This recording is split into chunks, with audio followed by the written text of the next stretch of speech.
You know what's funny? We spend roughly half our waking hours doing something that would get us fired from most jobs, kicked out of most schools, and probably labeled as the weird kid who stares at walls.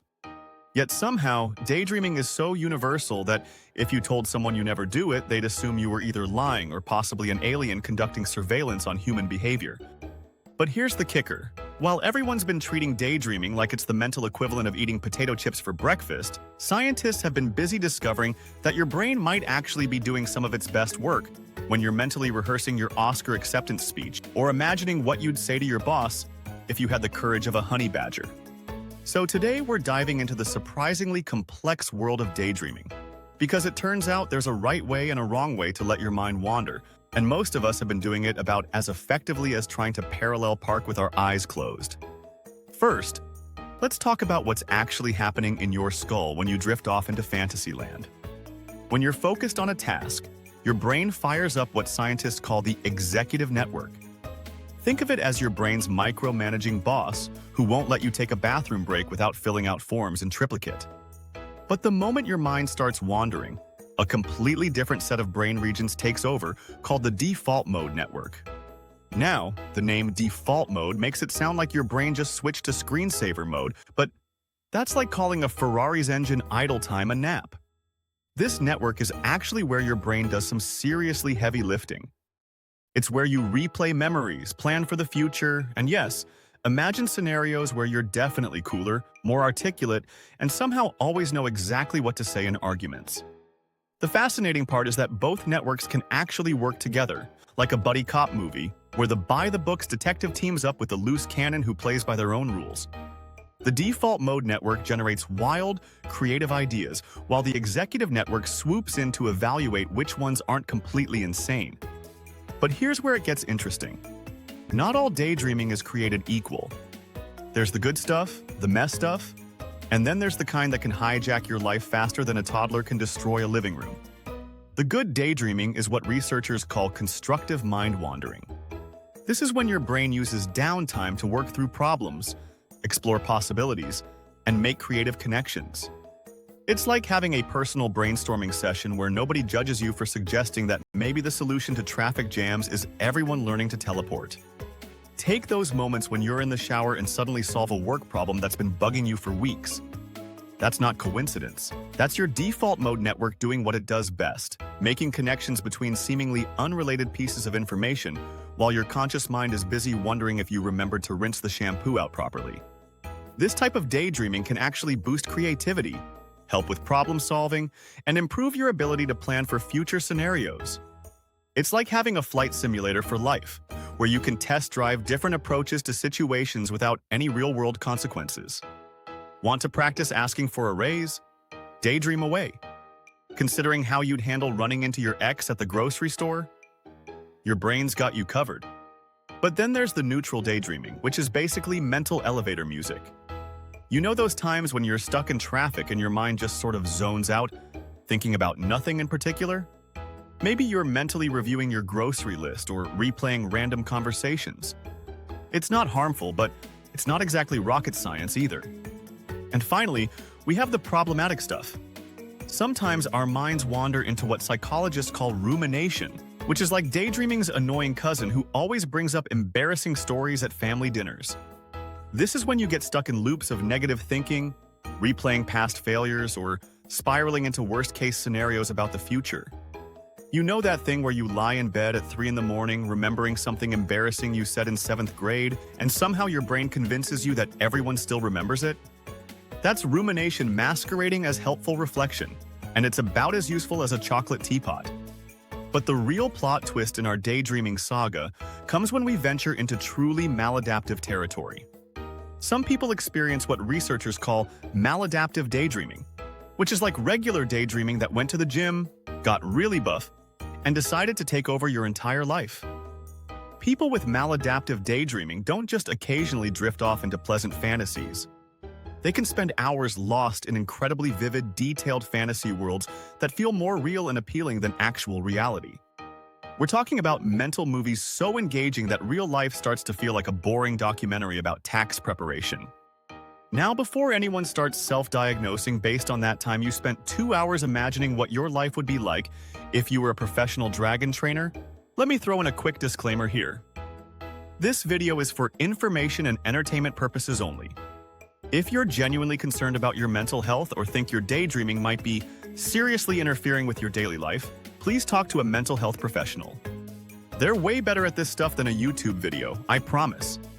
The thing about maladaptive daydreaming is that it's not officially recognized as a mental disorder yet, partly because the research is still relatively new. But the people who experience it often describe feeling distressed about how much time they spend in fantasy land, preferring their imaginary scenarios to real social interactions, and struggling to control when and how much they daydream. One case study describes someone who would walk in circles for hours, lost in elaborate fantasies, knowing they had other responsibilities but unable to pull themselves away. It's like having a mental Netflix that's so addictive you forget to eat, sleep, or maintain relationships with actual humans. The difference between healthy and problematic daydreaming often comes down to control and impact. Healthy daydreaming happens when your mind has downtime and can be redirected when needed. Problematic daydreaming feels compulsive and starts interfering with work, relationships, and daily functioning. It's the difference between occasionally zoning out during a boring meeting to mentally plan your weekend versus being so lost in fantasy during the meeting that you miss important information and it affects your job performance. Speaking of which, if you're finding this exploration of the weird world of daydreaming as fascinating as I am, and you want more content about the strange things our brains get up to when we're not paying attention, hitting that subscribe button would be pretty cool. I mean, your daydreaming brain probably already imagined doing it anyway, so why not make it real? Now, let's talk about how to optimize your daydreaming game, because apparently, even spacing out has a technique to it. The key is understanding when and how to let your mind wander productively. The best times for constructive daydreaming are during low-stakes, routine activities. Walking, showering, doing dishes, or commuting are prime real estate for mental wandering. Your conscious mind is occupied with simple tasks, freeing up mental resources for creative problem-solving. But timing matters. Daydreaming during important conversations, while driving in heavy traffic, or when you're supposed to be learning new information is like bringing a kazoo to a symphony. Sure, it's technically music, but you're missing the point and probably annoying everyone around you. The content of your daydreams also makes a difference.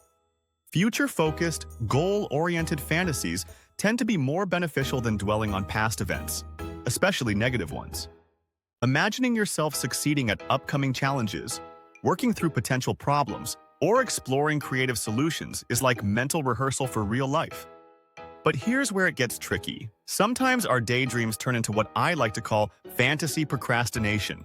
You know, those elaborate scenarios where you imagine yourself finally organizing your entire life, starting that exercise routine, or having that difficult conversation, and somehow the fantasy becomes a substitute for actually doing any of those things? It's like your brain tricks itself into feeling accomplished just by imagining success. You get the emotional satisfaction of achievement without the inconvenience of actual effort. It's the mental equivalent of window shopping for your own life. The solution isn't to stop daydreaming about goals and improvements. It's to use those mental rehearsals as motivation and planning tools rather than emotional substitutes for action. Think of productive daydreaming as the preview, not the full movie. Another interesting aspect of daydreaming is how it changes throughout our lives. Teenagers, for instance, are basically professional daydreamers. Their brains are still developing, particularly the prefrontal cortex responsible for executive function, but they're perfectly capable of complex mental planning and problem-solving through mind wandering. That tendency to drift off into elaborate fantasies during math class isn't necessarily a character flaw. It might be their developing brains working through identity formation, social scenarios, and future planning. Of course, they still need to learn calculus, so there's a balance to strike. Adults often report feeling guilty about daydreaming, as if it's somehow lazy or unproductive.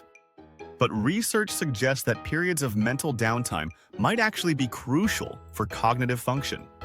Your brain needs time to process information, consolidate memories, and make creative connections.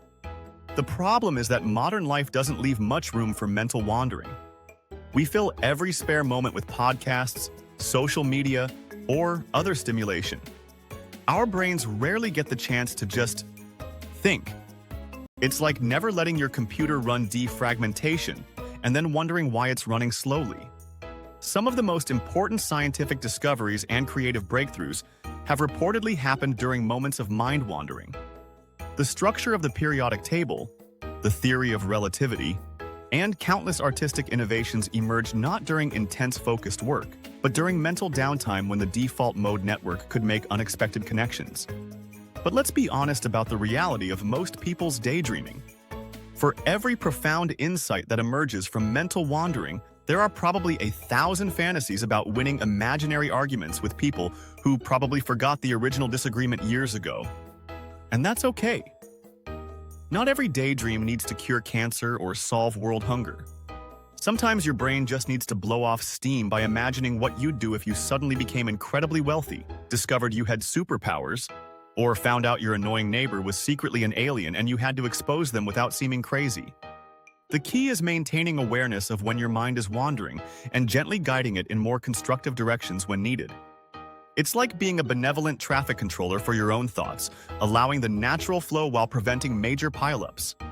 One technique that seems to help is what researchers call meta-awareness, basically becoming aware that you're daydreaming while you're doing it. This isn't about stopping the process, but about maintaining enough consciousness to evaluate whether your mental wandering is helpful or just mental junk food. Think of it like lucid dreaming, but for your waking consciousness. You're still letting your mind explore, but you maintain enough awareness to steer the ship when it starts heading toward an iceberg of negative rumination or unproductive fantasy. The relationship between daydreaming and attention is also more complex than you might think. People often assume that mind wandering means you have poor focus, but research suggests it might actually be a sign of cognitive flexibility. The ability to switch between focused attention and open, exploratory thinking might be a feature, not a bug. It's like having a mental toggle switch that lets you zoom in for detailed work, or zoom out for big-picture thinking. Both modes have their place, and the skill lies in knowing when to use each one. Cultural attitudes toward daydreaming vary wildly too. Some societies view mind wandering as a sign of creativity and intelligence, while others see it as laziness or lack of discipline. The truth, as usual, probably lies somewhere in the middle. The challenge in our current world is finding the right balance.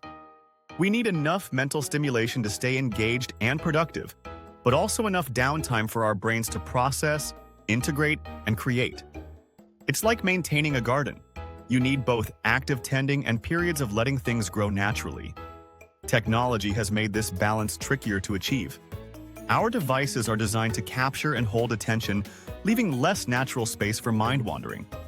But that might make intentional daydreaming more important, not less. Maybe we need to start scheduling mental downtime the way we schedule workouts or social activities.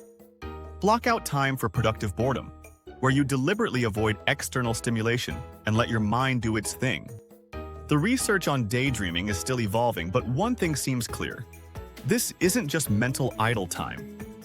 Your wandering mind is actively working on important cognitive tasks, even when it doesn't feel like it.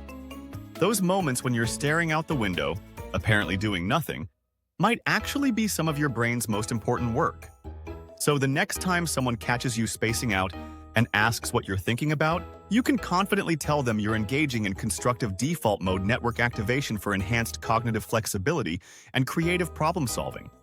Or you could just say you were wondering what would happen if dogs could talk. Both answers are probably true. The point is that daydreaming isn't something to feel guilty about or try to eliminate entirely.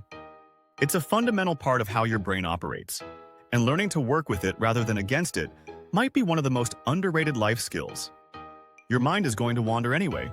You might as well help it wander somewhere interesting.